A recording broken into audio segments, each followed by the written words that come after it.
আল্লাহ নবী জিজ্ঞেস করলেন, মালাকুল মউত আজরাইল, আপনি মৃত্যুর সময় কেমন মানুষকে কষ্ট দেন আমাকে একটু বলেন। মালাকুল মউত বলে, ওগো আল্লাহর নবী, যারা নেককার হয় তাদের জন্য মৃত্যুর আযাব, মৃত্যুর যন্ত্রণা একরকম, আর যারা বদকার তাদের জন্য আরেক রকম। আল্লাহর নবী বললেন, বলো যারা নেককার হয় তাদের মৃত্যুর যন্ত্রণা কেমন? আল্লাহর নবী বলেন, রাহমাতুল লিল আলামিন বলেন, মালাকুল মউত বলেছে, ও আল্লাহর নবী, যখন কোন নেককার বান্দার মৃত্যুর সময় হয়ে যায়, আল্লাহ তাআলা আমাকে নির্দেশ দেয়, এ মালাকুল মউত, ওই যে বান্দার হায়াতের জিন্দেগি শেষ, তার মৃত্যু হয়ে যাবে, যা যা যা আমার পেয়ারা বান্দার রূহটা আমার আরশে আজিমে নিয়ে আয়। কিন্তু সাবধান মালাকুল মউত, আমার ওই প্রিয় বান্দাকে কষ্ট দিবা না। এই বান্দা আমার আদরের বান্দা, এই বান্দা আমার পেয়ারা বান্দা, আমার বান্দা কোনদিন এক ওয়াক্ত নামাজ ছেড়ে দেয় নাই, শত কষ্টের মাঝে দুঃখের মাঝেও কোনদিন আমার নাম স্মরণ করতে ভুলে নাই, ঠিক কিনা বলেন? ঠান্ডা পানি দিয়া ওযু করে নামাজ আদায় করছে, পেটে ক্ষুধা, পেটে ভাত নাই, ক্ষুধার যন্ত্রণা নিয়েও নামাজ আদায় করছে, শত অসুস্থতার মধ্যেও নামাজ আদায় করেছি, শত ঝামেলার মধ্যেও নামাজ আদায় করেছি। আমার বান্দা কখনো আমার হুকুম ছেড়ে দেয় নাই। ওই বান্দা আমার পেয়ারা বান্দা, সাবধান সাবধান, আমার পেয়ারা বান্দাকে কোনো কষ্ট দিবা না।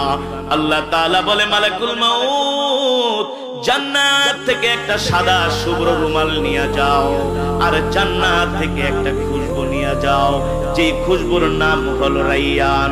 যে নেককার বান্দা মালাকুল মউত জান্নাত থেকে খুশবু নিয়ে আসে আর সাদা রুমালের মধ্যে খুশবু লাগায় দেয়। খুশবু লাগাইলে কি করেন? টান দেয়া, টান দেয় না, নাকে নেয় না, নাকে নেয় না।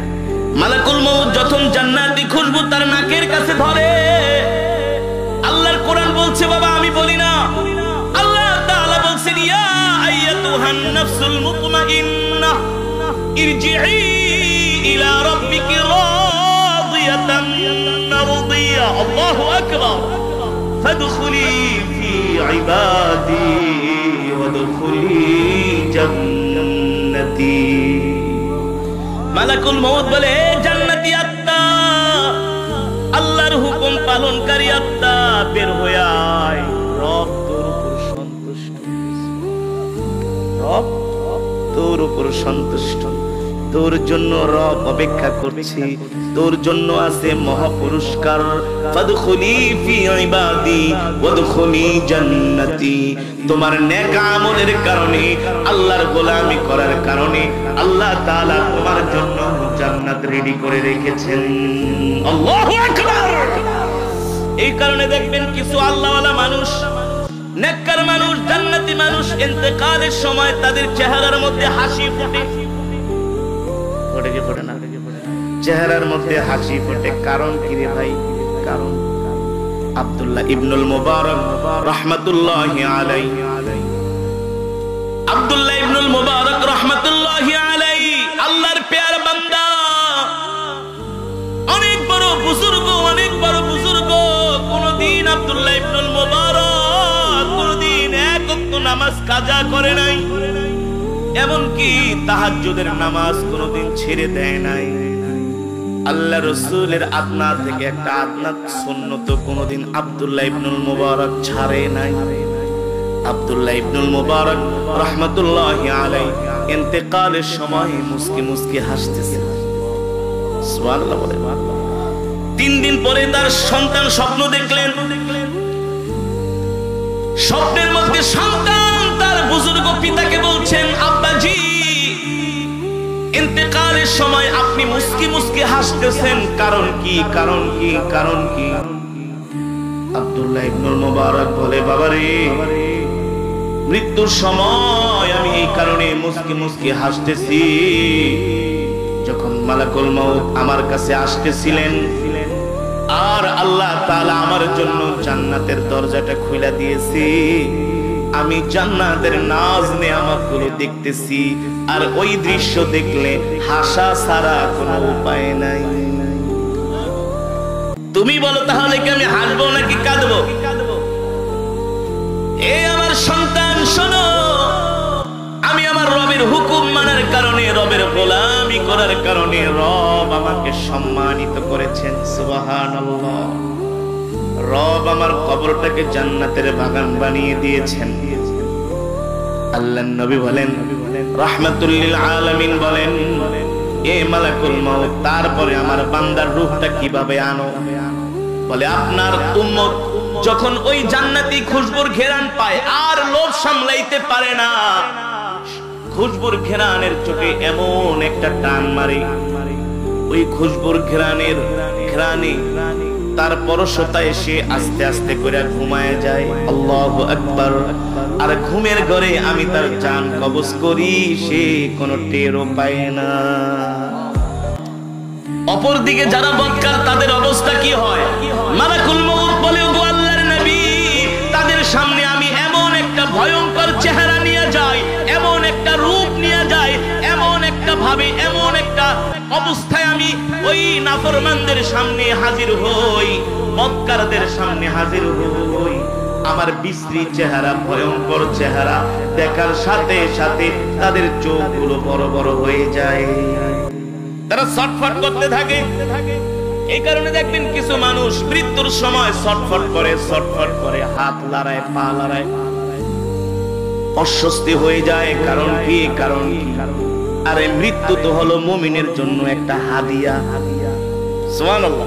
মৃত্যু মুমিনের জন্য আল্লাহ তাআলার সাথে দেখা হওয়া, আল্লাহর নিয়ামত ভোগ করার পর্দাটাই হলো মৃত্যু। মৃত্যু সইরা গেলে আর কোনো বাধা থাকে না। সুবহানাল্লাহ। মৃত্যু তো মুমিনের জন্য হাদিয়া।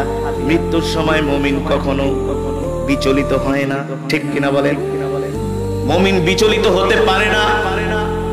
আর যারা নাফরমান, মালাকুল মউত ভয়ঙ্কর রূপ নিয়ে যখন তাদের সামনে আসে, এই রূহগুলো ভয়ের চোটে আঙ্গুলের চিপায় চলে যায়, পায়ের আঙ্গুলের চিপায় চলে যায়, হাতের আঙ্গুলের চিপায় চলে যায়। রূহ ভয়ে পালাতে থাকে, যাইতে চায় না, জানে জানলে গেলেই তো শাস্তি, ঠিক কিনা বলেন? দেখবেন অনেক সময় মুরগি জবাই করার জন্য মুরগি ধরলে কি মুরগি আসে নাকি? মুরগি পালায়, এদিকে দৌড় মারে, ওইদিকে দৌড় মারে। আপনি মাছ ধরতে যাবেন, মাছ আপনি ধরতে পারবেন না, মাছ জানি ধরলেই শেষ, ঠিক কিনা বলেন? এই কারণে পালায়। রূহটাও এমন ভয়ে পালাতে থাকে, পালাতে থাকে, আঙ্গুলের চিপায় চলে আসে। মালাকুল মউত বলে, আমি ওই বদ আত্মাটাকে পিটায়া পিটায়া তার পা থেকে আস্তে আস্তে করে আমি তার রূহটা বের করি। এমন যন্ত্রণা, এমন যন্ত্রণা, ভয়াবহ যন্ত্রণা। কেমন যন্ত্রণা? পয়গম্বর ইদ্রিস আলাইহিস সালাম, আল্লাহ তাআলার একজন পেয়ারা পয়গম্বর,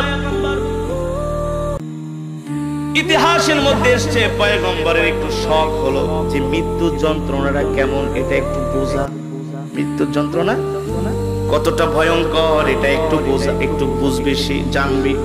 কিন্তু জানবে কিভাবে? মৃত্যু ছাড়া তো এটা জানা যাবে না। আর মৃত্যু হয়ে গেলে তো শেষ, আর বলতেও পারবে না মানুষ কি। আল্লাহ তাআলার কাছে দোয়া করছিলেন, আল্লাহ আমি একটু মৃত্যুর কি বিষয়টা সেটা আমি একটু বুঝতে চাই, জানতে চাই, তবে এখন কিন্তু মৃত্যু দিয়েন না। যদি আমার রূহটা নিয়ে যান আবার কিন্তু ফিরায় দিয়েন। মালাকুল মউতকে বইলা দেন। আরে পয়গম্বরদের দোয়া তো আর বিফলে। আল্লাহ তাআলা দোয়া কবুল করলেন, মালাকুল মউতকে পাঠাইলেন, যাও আমার পয়গম্বর ইদ্রিসের কাছে যাও, আমার পয়গম্বরের জানটা কবজ করবা। জানটা কবজ করার 1-1.5 মিনিট পরে আবার তার রূহটা ফিরায় দিবা। সাবধান, একেবারে জানে আবার ডেড বডি বানায় দিও। আমার কাছে দোয়া করছে, আমি আল্লাহ কবুল করেছি। আল্লাহু আকবার। মালাকুল মউত আজরাইল পয়গম্বরের জান নিয়ে গেল। পয়গম্বর জায়গায় ডেড বডি শুয়ে আছে, নড়েও না, চড়েও না। আবার একটু পরে তার রূহটা তার দেহের মধ্যে স্থাপন করে দেয়া হলো। পয়গম্বর এবার শোয়ার থেকে উঠা বসছে। ও পয়গম্বর, কেমন দেখলেন মৃত্যুর যন্ত্রণা? মালাকুল মউত কেমন কষ্ট দিছো? কয় একটু কষ্ট দেই নাই। যদি কষ্ট না দাও তাহলে আমার কাছে মনে হইল তুমি আমার রূপটা ধইরা যখন টান দিছো, মনে হয় একটা জ্যান্ত শরীর থেকে চামড়া টেনে টেনে খসলে, খোসায় ফেললে, ছুটিয়ে ফেললে যত কষ্ট পায় তার চাইতে আরো বেশি কষ্ট মনে হয়েছে আমার কাছে। একজন পয়গম্বর এই কথা বলছেন। এই কথা শুনে সাহাবায়ে কেরাম বিচলিত হয়ে গেলেন, হতাশ হয়ে গেলেন। আল্লাহর নবী বলে, সাহাবীরা হতাশ হয়ো না, আমার উম্মতকে বলে দিও আমি ইন্তেকালের সময় মালাকুল মউতকে বলে দিয়েছি, মালাকুল মউত মৃত্যুর যত কষ্ট আমাকে দিও, আমার প্রিয় উম্মতকে দিও না। তবে যারা আল্লাহর পয়গম্বরের পেয়ারা উম্মত হবে, আল্লাহর পয়গম্বরের পেয়ারা আশিক হবে, আল্লাহর নবী বলেন মৃত্যুর সময় তাদের কোনো যন্ত্রণা। তুমি যদি মুমিন হতে চাও, ইমানদার হতে চাও, জান্নাতি হতে চাও, তাহলে সর্বপ্রথম তোমার নবীকে ভালোবাসতে হবে। ঠিক কিনা বলেন? কেমন ভালোবাসতে হবে? তোমার সন্তানের চেয়েও নবীকে ভালোবাসতে হবে, তোমার মা বাবার চেয়েও আল্লাহ রাসূলকে ভালোবাসতে হবে। ঠিক কিনা বলেন? তোমার সুন্দরী স্ত্রীর চেয়েও আল্লাহর নবীকে ভালোবাসতে হবে। ঠিক সাহাবায়ে কেরাম এমন করে আল্লাহর নবীকে ভালোবেসেছিলেন, নিজের স্ত্রীর চেয়েও আল্লাহর নবীকে ভালোবাসছে। এই জামানায় মুসলমানরা শুনলে মাথায় হাত দিয়ে বলে কি, নিজের স্ত্রীর চেয়েও আবার নবীকে কি নাকি ভালোবাসতে হয়? এগুলো মুসলমান জানেই না। ঠিক কিনা বলেন? হ্যাঁ হ্যাঁ, নিজের স্ত্রীর চেয়েও আল্লাহ রসুলকে ভালোবাসতে হয়, জানেন না? রসুলের একজন সাহাবী ছিলেন, তার নাম হলো জুলাইবিব রাদিয়াল্লাহু তাআলা আনহু। নাম কি? জুলাইবিব। নামটা মনে রাখেন। যুবক, তোমরাও তো যুবক। জুলাইবিব ছিলেন একজন যুবক, আল্লাহ রসুলের সাহাবী। জুলাইবিব হলেন হুয়া কবিহ, কালো মানুষ, হুয়া কাসির, খাটো মানুষ, হুয়া ফাকির, একেবারে গরিব, দরিদ্র, ফাকিরুন জিদ্দান, একেবারে দরিদ্র। আল্লাহ রসুলের একজন সাহাবী, গরিব মানুষ জুলাইবিব। মক্কায় মদিনায় তার ঘর নাই, বাড়ি নাই, সব সময় আল্লাহ রসুলের মজমায় পড়ে থাকেন, দরবারে পড়ে থাকেন। জুলাইবিব কেমন গরিব ছিলেন? আজকে আমরা সমাজের মানুষ রমজান মাসে আসলে অনেকে রোজা রাখে না, বলে রোজা রাখো না কেন? কয় রিক্সা চালাই দেখে রোজা রাখি না, ছোট দোকানদারি করি রোজা রাখি না, কৃষি কাজ করে দেখে রোজা রাখি না। অনেক মুসলমান আছে, কে আছে না? কিন্তু জুলাইবিব কেমন ছিলেন? তার ঘরও নাই, বাড়িও নাই, অর্থবিত্ত সম্পদ কিছুই নাই। জুলাইবিবের যখন ঘুম ধরতো, মসজিদে নববীর সিঁড়ির মধ্যে মাথার নিচে একটা পাথর দিয়া বালিশ বানায় জুলাইবিব ঘুমায় থাকতো। কেমন নেহায়াত গরিব ছিলেন জুলাইবিব। জুলাইবিবের যদি পানি পিপাসা লাগতো, পানি খাওয়ার মতো একটা গ্লাসও ছিল না জুলাইবিবের। হাতের তালুতে নিয়ে জুলাইবিব পানি খেত। এবার বলেন, আমরা কি জুলাইবিবের চেয়ে বেশি গরিব? হ্যাঁ? আপনাদের এলাকায় এমন কোন মানুষ আছে নাকি যার পানি খাওয়ার গ্লাস নাই? আছে? যার কোনো ছাপড়া ঘরও নাই? আছে? নাই। কিন্তু রাসূলের সাহাবীরা এমন নেহায়াত গরিব ছিলেন, তাদের অর্থবিত্ত কম ছিল কিন্তু তাদের ঈমানের পাওয়ার বেশি ছিল। এখন আমাদের অর্থবিত্তের অভাব নাই কিন্তু ঈমানের পাওয়ার দুর্বল। আল্লাহ রাসূলের ইশক মোহাব্বত আমাদের দিলের মধ্যে নাই, না? কিন্তু রাসূলের সাহাবীরা কেমন ছিলেন? জুলাইবিব রাদিয়াল্লাহু তাআলা আনহু আল্লাহ রাসূলের মজমায় পড়ে থাকতেন। সাহাবী জুলাইবিব রাদিয়াল্লাহু তাআলা আনহুর বয়স হয়ে গেছে, বিয়ে করার বয়স। কি করার? বিয়ে করার বয়স হয়ে গেছে। আল্লাহ রাসূল ডাক দিলেন, তাআলা ইয়া জুলাইবিব, এদিকে আসো। আতাজাওয়াজা, বিয়ে শাদী করো না কেন? বয়স হয়ে গেছে। আল্লাহ রাসূল দেখেন সাহাবীদেরকে কেমন ভালোবাসতেন। সাহাবীর বিয়ের বয়স হয়ে গেছে, এই খবরটা আল্লাহ রাসূল রাখছেন। সুবহানাল্লাহ বলেন। কেমন দরদি নবী ছিলেন, কেমন মায়ার নবী ছিলেন। জুলাইবিব রাদিয়াল্লাহু তাআলা আনহু বলেন, ওগো আল্লাহর নবী, আমি একটা গরিব মানুষ, আমি একটা ফকির মানুষ, কাঙাল মানুষ, আমি বিয়ে করি নাই, এই খবরটা আপনি রাখছেন। এই কথা ভেবে জুলাইবিবের চোখ দিয়া ঝরঝর করে পানি পড়তেছে। আল্লাহ রাসূল ডাক দিয়া বলেন, লিমা তাবকিয়া জুলাইবিব, এ জুলাইবিব কান্না করো কেন? আমি কি তোমাকে কান্না করার কিছু বলেছি? জুলাইবিব রাদিয়াল্লাহু তাআলা আনহু বলেন, ওগো আল্লাহর নবী, আমি একটা নেহায়াত গরিব মানুষ, অসহায় মানুষ, আমার বিয়ের বয়স হয়ে গেছে, এই কথা আপনি মনে রাখছেন? আপনি কত দরদি নবী, আপনি কত মায়ার নবী, দয়ার নবী।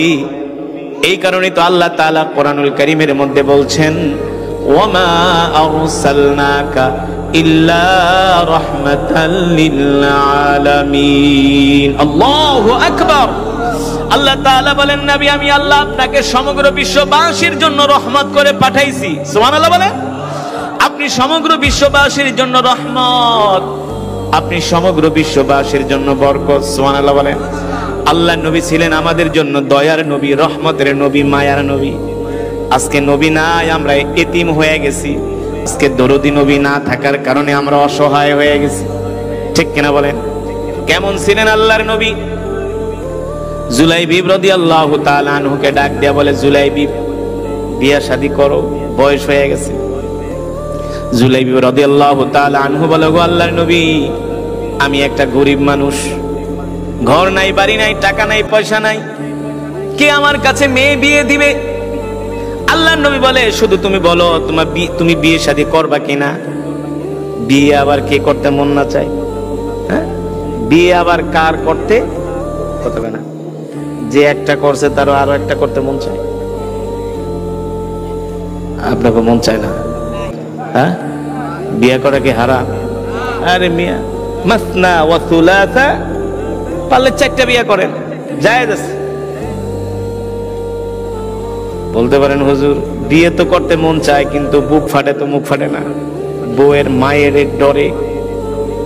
হ্যাঁ, আল্লাহ তাআলা কোরআনুল কারীমের মধ্যে বলছেন, বিয়ে করলে আল্লাহ দারিদ্রতা দূর করে দেয়। বিয়ে করলে কি হয়? দারিদ্রতা দূর হয়ে যায়। আল্লাহ রাসূল জুলাইবিবকে ডাক দেয়া বলে, তুমি গরিব হইলে কি হইছে, বিয়ে করো, আল্লাহ দারিদ্রতা দূর করে দিবে। জুলাইবিব রাদিয়াল্লাহু তাআলা আনহু বলেন, ওগো আল্লাহর নবী, বিয়েতে করব, এই বিয়ে করার পয়সাও তো নাই। বউকে যে একটা শাড়ি কিনে দিব সেই পয়সাও তো নাই, একটা ড্রেস কিনে দিব সেই পয়সাও তো নাই। আমার মতো গরিব মানুষের কাছে কে মেয়ে বিয়ে দিবে? আল্লাহ রাসূল 1 দিন 2 দিন 3 দিন যখন জুলাইবিবকে জিজ্ঞেস করলেন, 4th বারের সময় জুলাইবিব মুস্কি হাসি দিয়া চুপ করে রইলেন। চুপ করে থাকা মানে হলো সম্মতির চাই। সেটা কি চাই? মাগার মাল নাই, অর্থ নাই। ঠিক করে বলেন। আল্লাহ নবী বললেন, এদিকে আসো। আল্লাহ রাসূল নিজে একটা পত্র লিখে দিলেন, যাও এই পত্র নিয়ে আমার সাহাবী আবু আইয়ুব আনসারীর বাড়িতে যাবা। তার সুন্দরী একটা কন্যা আছে, যাকে বলা হয় হুরে মদিনা। আমি তার কন্যার সাথে তোমার বিয়ের প্রস্তাব দিলাম। আল্লাহু আকবার। কপালে থাকলে ঠেকায় কে? দেওয়ার মালিক আল্লাহ তাআলা। যুবক, তুমি যদি চরিত্রবান হও, তোমার চরিত্র যদি ঠিক রাখো, আল্লাহ তাআলার উপর যদি তাওয়াক্কুল করো, তোমার জন্য আল্লাহ তাআলা এমন কন্যার ব্যবস্থা করে রাখবে যা তুমি কল্পনাও। ঠিক কিনা বলেন? দেখবেন এলাকার মধ্যে কিছু যুবক বিয়ে করে, গরিব মানুষ, টাকা পয়সা নাই, অত শিক্ষিতও না, কিন্তু বিয়ে একটা করছে 100। হ্যাঁ, আশেপাশের মানুষ কয়, কিরে তুই তো কাম সেরা ফেলাইছিস, এই মাইয়া কই থেকে আনলি? আর দোস্তরাও কয়, কথা কইতে পারস না, ল্যাংড়ায় আড়স বেটা, আর আমরা কি হ্যান্ডসাম, তোর মতো একটা সুন্দরী মায়া পাইলাম না, তোর মতো একটা ধার্মিক মায়া পেলাম না, পাইবা কই থেকে? তুমি তো আগে ফষ্টি নষ্টি করে সব শেষ করে দিছো। আল খাবিসাতু লিল খাবিসিনা ওয়াল খাবিসুনা লিল খাবিসাত। এই যুবক, ভালো করে শুনে রাখো, তোমার চরিত্র যদি খারাপ হয়, তুমি যাকে বিয়ে করবা ওর চরিত্র খারাপ হবে। তোমার চরিত্র যদি ভালো হয়, আত-তাইয়িবাতু লিত-তাইয়িবিনা ওয়াত-তাইয়িবুনা লিত-তাইয়িবাত। তোমার চরিত্র যদি ভালো হয়, আল্লাহ তোমার কপালে একটা সুন্দর ধার্মিক পর্দানশীল মেয়ে রাখবে। ঠিক কিনা বলেন? তার মানে খবিস পুরুষের জন্য খবিস নারী, আর খবিস নারীর জন্য খবিস পুরুষ। এই কারণে চরিত্রকে হেফাজত করতে হবে। চরিত্রকে কি করতে হবে? হেফাজত করতে হবে। আজাগায় কুজাগায় যায়া মেয়েদের সাথে ফষ্টি নষ্টি করা যাবে না। চরিত্রের অনেক দাম, চরিত্রের অনেক দাম। আজকে আমার দেশের যুবকরা মোবাইল পায়া, চরিত্র তো দূরের কথা, এখন বিয়ে করে ওই পার্কে, ওই চাইনিজে, ওই গাছের নিচে, ওই পার্ক, ওই জঙ্গলে, না মা বাবার কোনো মতামত নেয় না। পছন্দ একটা করছে, আইসা কয়ে যদি বিয়া না করো তাহলে আমি গলায় ফাঁসি দিব। মা বাবারা ব্ল্যাকমেল করে, ওই মেয়ের আমি পছন্দ করি, ওরে ছাড়া আমি বাঁচুম, বিয়ে করায় দাও। মা বাবা বলে না, তোরে আমরা ভালো মেয়ে বিয়ে করাবো। দাদা দাদি নানা নানি কয় না, তোমরা বুড়া মানুষ, তোমার কথা শুনবো না। পরে মা বাবার অমতে বিয়ে করে, ওই বিয়া 3 মাসের বেশি টিকে না। ঠিক কিনা বলে? আল্লাহর নবী, বিশ্ব নবী রাহমাতুল লিল আলামিন পত্র লিখে দিলেন। জুলাইবিব রাদিয়াল্লাহু তাআলা আনহু এই পত্র নিয়া সাহাবীর বাড়িতে গেলেন। ঘরের দরজা যায় নক করতেছেন, ইফতাহিল বাব, দরজা খোলেন। দরজা খুলে দেওয়া হলো।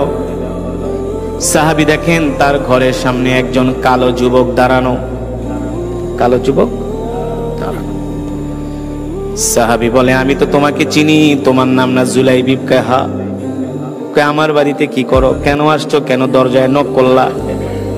জুলাইবিব মনে মনে ভাবে, আমার যেই চেহারা সুরত, আমার যেই বডি ফিগার, আমার যে অর্থবিত্ত নাই, এটা সে ভালো করেই জানে। আমি যদি আমার জবান দিয়া বলি আপনার কন্যার সাথে আল্লাহ রসুল আমার বিয়ের প্রস্তাব দিছে, তাহলে সাথে সাথে ডিনাই করে দিবে, না করবে। জুলাইবিব রাদিয়াল্লাহু তাআলা আনহু পত্রটা বের করে সাহাবীর হাতে দিলেন। যখন সাহাবী আল্লাহর নবীর পত্র দেখলেন, আল্লাহ রসুল বলেছেন তুমি তোমার কন্যাকে আমার এই সাহাবীর সাথে বিয়ে দাও। প্রস্তাব দিয়েছেন আল্লাহর রসুল রাহমাতুল লিল আলামিন সাল্লাল্লাহু আলাইহি ওয়াসাল্লাম। এবার সাহাবী পত্র পেয়ে একবার পত্রের দিকে তাকায়, আর একবার পাত্রের দিকে তাকায়।